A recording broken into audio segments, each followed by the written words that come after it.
Welcome to this tutorial. In this video, I'll guide you on how to access saved passwords in Google Chrome.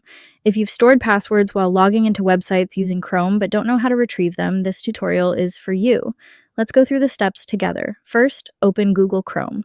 Click on the three dots in the top right corner of the browser. From the drop-down menu, select the password and autofill option.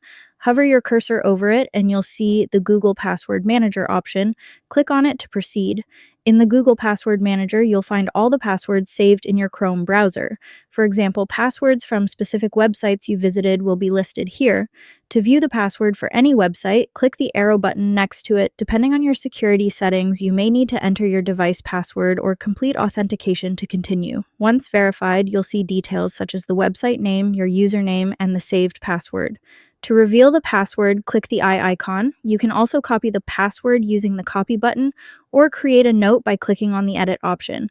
If needed, you can update the username, password, or add a note for reference. Keep in mind that modifying these details in the password manager does not change your login credentials on the actual website. The changes are only for your records in Chrome. Now you know how to access and manage your saved passwords in Google Chrome. If you found this video helpful, please like, comment, and subscribe to our channel. Thank you for watching and have a great day.